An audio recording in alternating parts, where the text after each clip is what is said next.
Boa noite, pessoal. Estamos iniciando mais um Espaço Júri, especialmente para vocês tirarem as suas dúvidas.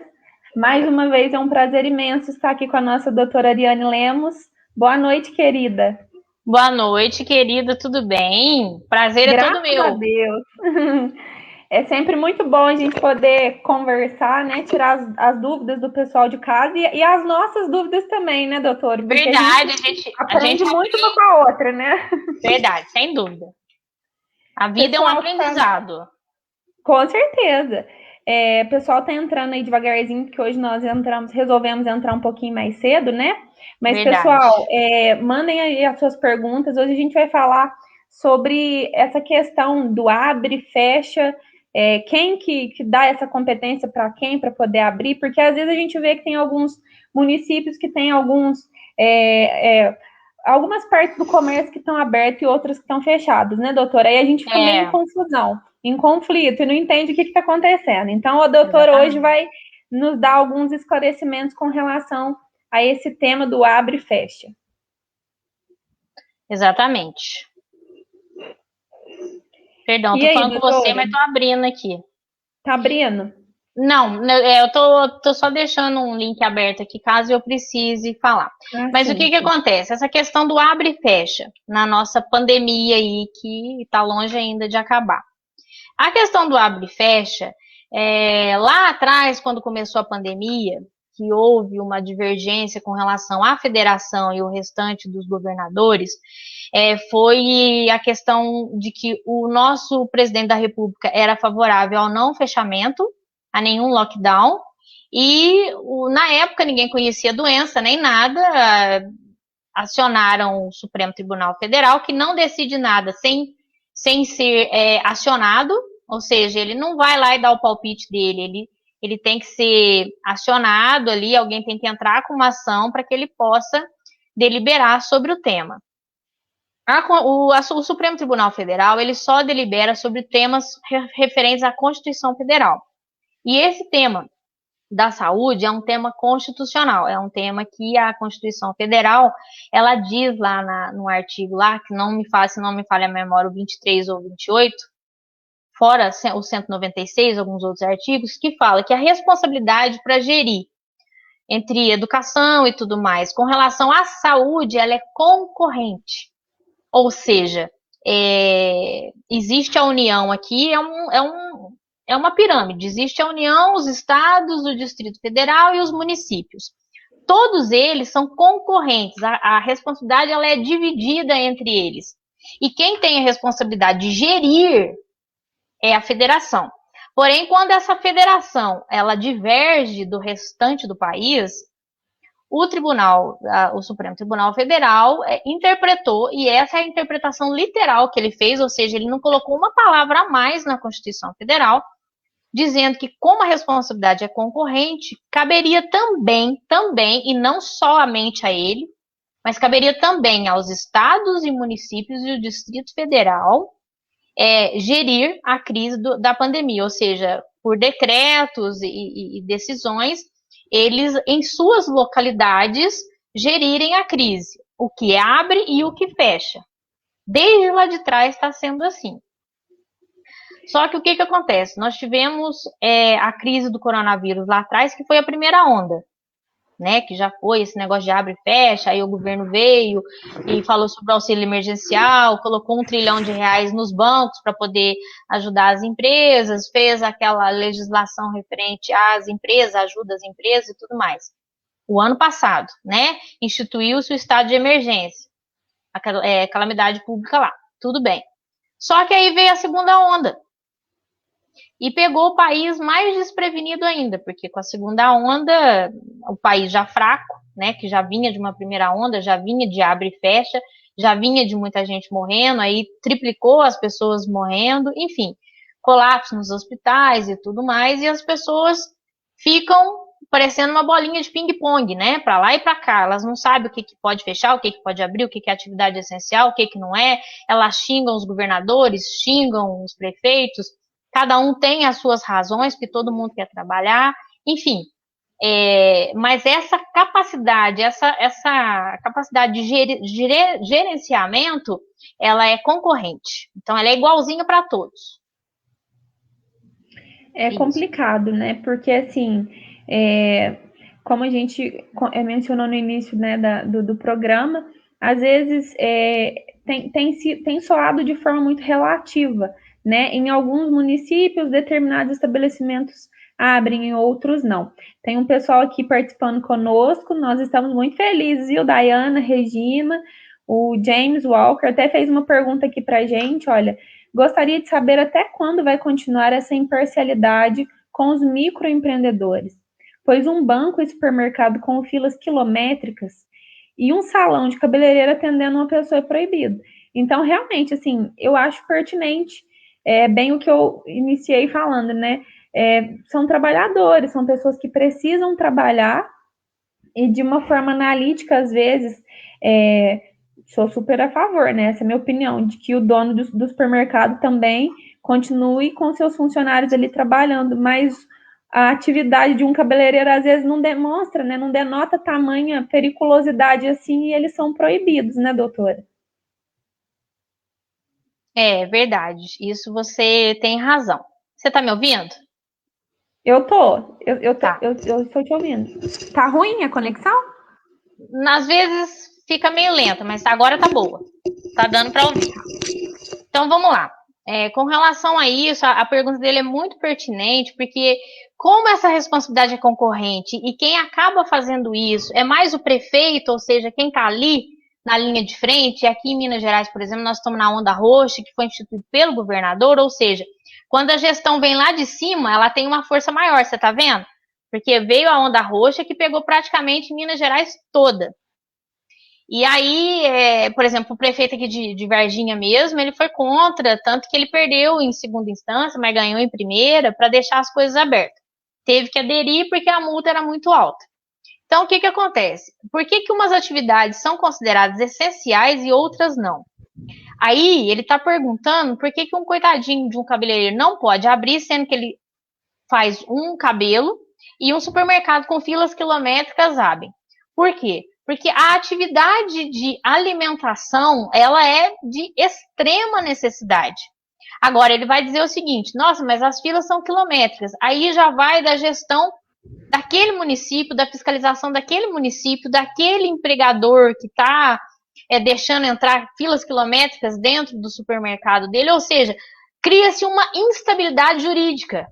Porque aquele que está se sentindo prejudicado pode acionar o judiciário, pode acionar a polícia, entendeu? A polícia administrativa, a polícia militar, enfim, gera um caos generalizado no país. Mas essa questão específica, por exemplo, dos profissionais liberais de salão de beleza, se eles se sentirem prejudicados por um decreto ou qualquer outra atividade, eles vão ter que acionar o judiciário. E vão ter que comprovar que dentro da... Aí já vai, uma tese jurídica, o advogado vai ter que comprovar que dentro daquele estabelecimento está seguindo todas as normas, está indo bem menos gente, ou seja, a capacidade de 25%. Ele tem que fazer com que o juiz entenda que aquela atividade, além de ser essencial para a vida do profissional, porque aí a essencialidade dessa atividade é para a economia desse profissional que precisa comer. Certo? Então, a essencialidade não é social, ela é uma essencialidade pessoal, de sobrevivência. Aí você vai dizer assim, pois é, doutora, mas se a gente juntar um tanto de cabeleireiro, aí vira-se uma atividade essencial, por quê? Porque é uma cadeia inteira que está sendo prejudicada. É uma cadeia inteira que vai passar dificuldade. Então, esses profissionais, eles têm que se unir. E, infelizmente, entrar no judiciário. Quando não se tem uma convergência, aí você tem que apelar ao judiciário, é o que está acontecendo lá em Brasília. Tudo eles vão para o Supremo Tribunal Federal. Aí todo mundo fala, mas o Supremo Tribunal Federal é ditador, é arbitrário. Não é. É porque ele está sendo acionado e ele tem que decidir uma coisa que, na verdade, ele não precisaria decidir se estivesse tendo convergência de pensamentos. Aí ele é obrigado a dizer o que é dentro da lei e o que está fora da lei. É isso que acontece. essa questão mesmo dos cabeleireiros, né? Ele até comentou aqui, meu filho tem fome igual o do dono do mercado. É uma situação realmente muito complexa, né? Como a gente estava conversando antes de iniciar aqui, que falta, infelizmente, muito bom senso, né? A gente vive hoje em um momento em que essa coisa de extrema direita, extrema esquerda, grupos políticos, né, doutor, é complicado. E como você disse que é uma decisão aí em conjunto, né, que não parte apenas do presidente, mas foi dado também aos governadores e prefeitos. Pela Constituição Federal. Pela Constituição. No caso, se como a pergunta foi feita de um profissional deste ramo, né, que é um cabeleireiro, como você disse, deles se unirem e entrar, né, solicitando esse direito deles trabalharem juntamente com outras pessoas, isso não precisaria nem ser na justiça. Não precisaria nem ser na justiça. Eles poderiam procurar a administração pública através de uma...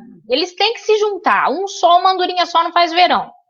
Né? Uma andorinha teria que entrar na justiça e ela não teria força. Então, agora é a hora da união também de esforços. Então, ele sozinho não vai acontecer nada, mas se juntar todo mundo e pedir uma audiência com o prefeito, explicar essa situação, para que o que acontece? Hoje nós somos numa onda roxa. Nessa onda roxa específica, nesse decreto estadual, especifica as atividades que podem ser, que são essenciais e as que não são. Então já não é nem mais da prefeitura. Você verifica que isso é de um governador. Então, o prefeito que tiver esse embasamento legal e jurídico, legal que eu falo é jurídico, e esse embasamento da saúde, que esses locais não oferecem risco, aí o prefeito acionaria a justiça para permissão de incluir mais atividades essenciais naquele município. Por quê? Porque naquele município tem leito, ou não está tão alto a contaminação, não tem gente esperando na fila para um hospital, ou seja, para um leito de hospital. Então, virou-se esse caos por conta disso, né? E aí você vai falar assim, nossa, mas por que o presidente da República, então, não manda abrir tudo?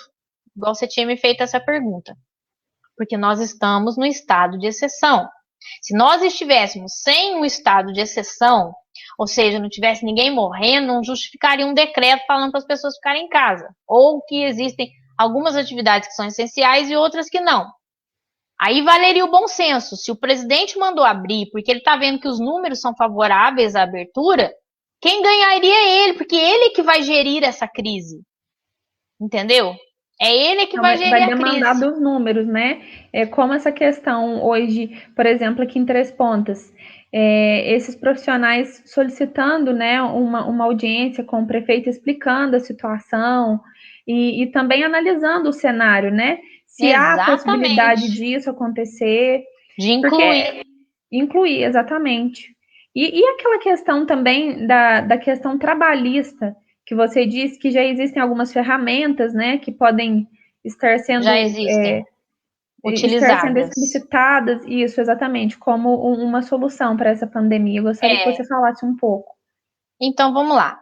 Já existe na CLT e existe na Lei Civil, no Código de Processo Civil, no Código Civil e na CLT, mecanismos em épocas de crise. Nós não estamos falando em pandemia, eu estou falando em época de crise da própria empresa. Que ela pode pedir, por exemplo, tem a questão dos 25% de diminuição da carga horária, mais 25% dessa diminuição no pagamento dessas pessoas. Para quê? Para que preserve os empregos. A pessoa está trabalhando menos tempo no comércio, por exemplo, vamos falar do comércio, que é o que está sendo mais prejudicado dos prestadores de serviço, como esse de salão de beleza, né? As academias, por exemplo, que também estão fechadas. Então, o que acontece? Essas pessoas podem se utilizar de uma boa assessoria jurídica. Eu tô dá a impressão que eu estou fazendo propaganda do meu trabalho, mas não é. É que nessa parte existem os sindicatos das categorias e existem os advogados, que são advogados que militam na área empresarial e vão saber adequar esses empresários dentro da legislação de acordo com a necessidade que ele está passando hoje. Ou seja, ele não precisa aguardar isso vir da presidência da República através de decretos, através de legislação. Porque já existe legislação para isso. Eles só precisam acionar essa legislação. Inclusive contratos bancários, pegar um advogado, ir lá falar com o gerente, não resolveu, vamos acionar o judiciário, vamos pedir que sejam suspensas por exemplo, os empréstimos, o pagamento de empréstimos, o pagamento de financiamentos, tudo isso pode ser feito. Existe legislação própria para isso, para enfrentamento de crise. É claro que nós precisamos muito que o governo federal nos auxilie nisso com nova legislação específica para esses casos de agora, como teve ano passado. Que as empresas precisam desse salvamento, principalmente as microempresas e os profissionais liberais, que eles falam que é os autônomos. O que um cabeleireiro vai fazer com R$250? Um cabeleireiro ganha muito mais. Ele não consegue sobreviver com R$250. Então é uma ajuda que vem, mas que não vai resolver. Então ele precisa assim de linhas de crédito com juros muito baixos. Não precisa ser linha de crédito alta, mas uma linha de crédito viável para que ele possa conseguir pagar e ele possa conseguir sobreviver nessa época. E tudo isso, se não vier do governo federal, eles têm que gerir a crise com eles. Eles têm que fazer isso. Mas eu não tenho dinheiro para pagar um advogado. Então, reúnam-se e procurem um advogado. Não precisa ser um sozinho. Igual eu estou te falando, convirjam, façam associações.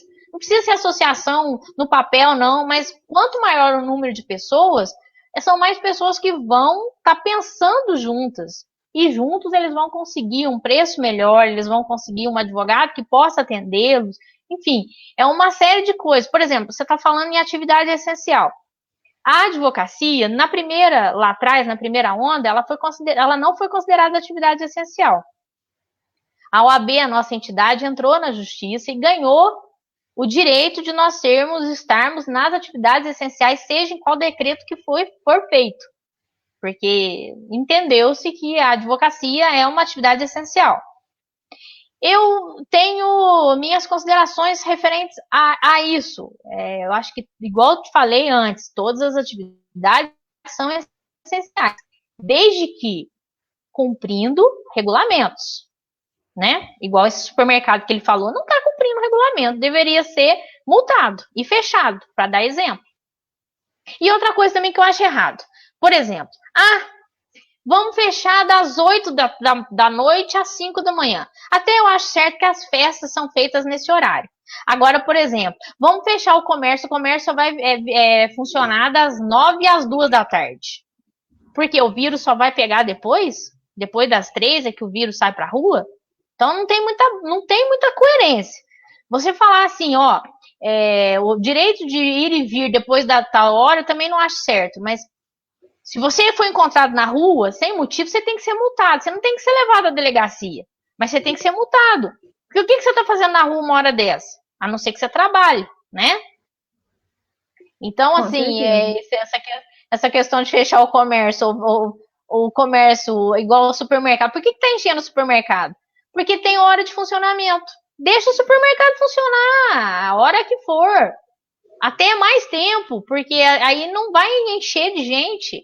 Igual, por exemplo, nessa onda aqui em Varginha, o prefeito deixou funcionar durante a semana, mas no final de semana estava fechando tudo. Aí você vê. No final de semana que as pessoas têm tempo de ir no supermercado, se fecha tudo no supermercado, do dia de semana vai lotar o supermercado, concorda? Você vai sair do seu trabalho e vai direto para o supermercado. Gera um gargalo, né? Complicado. Exatamente. Infelizmente, a gente está vivendo um período muito complexo, né?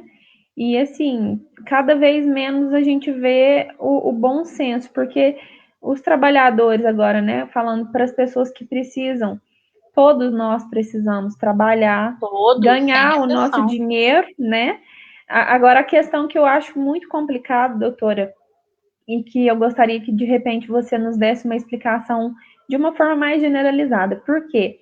Até o presidente Bolsonaro, ele fala muito isso. Todas as atividades são essenciais, é o que você também acabou de dizer, né? Todos precisam trabalhar.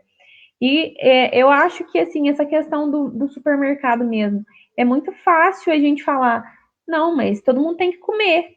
O mercado tá ali para vender o alimento, tá? Mas se o cara que corta o cabelo não cortar o cabelo de alguém, não receber o dinheiro, ele não vai ter o que dar para o filho dele comer, né? E assim, até que ponto isso tá certo? Igual você estava falando sobre essas multas.